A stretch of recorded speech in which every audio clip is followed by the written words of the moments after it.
ലിജോ മോൾ എല്ലാവരും പെർഫോമൻസ് ബേസിൽ എല്ലാവരും കയറി കളിക്കട്ടുണ്ട്. ബേസിലെ ഡയലോഗ് പെർഫെക്ഷനൊക്കെ ഉണ്ടല്ലോ, കിടലിനായിട്ടുണ്ട്. അടിപൊളി പടം ഇവരും കേട്ടോ. ഇവിടെ പടം അസലൊരു നമ്മുടെ ഒരു ബേസിലിൻ്റെ പടം കേട്ടോ. ബേസിലിൻ്റെ പെർഫോമൻസിൽ ഇത്രയും പീക്കായിട്ട് ആദ്യമായിട്ട് എത്ര കാണുന്നത് അടിപൊളി എന്ന് പറഞ്ഞാൽ ആദ്യത്തെ അവസാനം വരെ പുള്ളി ഡയലോഗ് പ്രസൻറ്റേഷനൊക്കെ ഉണ്ട്, ബേസിൽ കരക്കിയിട്ടുണ്ട്. അതുപോലെ സജിൻ്റെ അടിപൊളി റോള്, ലിജോ മോൾ എല്ലാവരും നല്ലൊരു ഒരു നാടിൻ്റെ ഒരു കഥയായിട്ടാണ്, കൊല്ലത്തെ ഒരു റൂറൽ പ്രദേശത്തിൻ്റെ കഥയായിട്ടാണ് കാണിക്കുന്നത്. അവിടുത്തെ ഒരു ജീവിതം പടം ഏതായാലും കൊള്ളാം, കലക്കിയിട്ടുണ്ട്. ബേസിലിൻ്റെ ബെസ്റ്റ് പറയട്ടോ, best performance.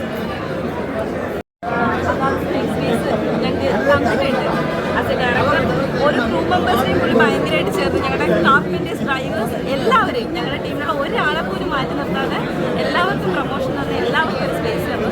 Thank you so much. ബേസിലായിട്ടുള്ള എക്സ്പീരിയൻസ് ഉണ്ട്, കോമ്പിനേഷൻ സീനില്ലേ നിങ്ങൾ തമ്മിലുള്ള ഒരു ഐ കോൺടാക്ട് വരുന്ന സീൻ?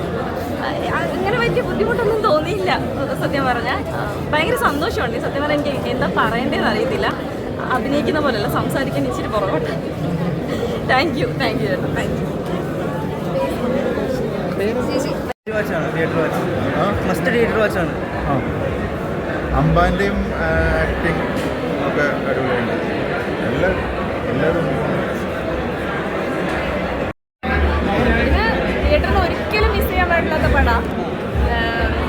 നല്ല തുടക്കമാവട്ടെ ഈ വർഷം. ഭയങ്കര അടിപൊളിയായിട്ടുണ്ട്. സംവിധായകൻ ഒരു ആർട്ട് ഡയറക്ടർ കൂടിയാണ്. ആർട്ട് ഡയറക്ടർ എന്ന് പറഞ്ഞാൽ തന്നെ ഡയറക്ടറാണ്. പുള്ളിയുടെ ആർട്ട് ഡയറക്ടറാണ് സിനിമ ആദ്യം കാണുന്ന ആളാണ്. ആ എന്ത് ഫ്രെയിം ആ സിനിമയിൽ വരുന്നത് തീരുമാനിക്കുന്ന ആളാണ്. സിനിമയിൽ നന്നായിട്ട് കോൺട്ര ചെയ്തിട്ടുള്ള പോലെ അതാ ഞാൻ പറഞ്ഞത്. ഈച്ച് ആൻഡ് എവറി ഫ്രെയിം ജോഷേട്ടൻ തന്നെയാണ് ഇതിന്റെ പ്രൊഡക്ഷൻ ഡിസൈനർ കൂടെ തോന്നുന്നത്. അതുകൊണ്ട് ഈച്ച് ആൻഡ് എവറി ഫ്രെയിമും പുള്ളി തന്നെ ഡിസൈൻ ചെയ്ത് പുള്ളി അത് സീനും കൂടെ ക്യാരി ചെയ്യുമ്പോൾ അത് രക്ഷയില്ല. അത് രണ്ടും ഒരാളാകുമ്പോൾ ഫ്രെയിമിന് ബ്യൂട്ടി കൂടും.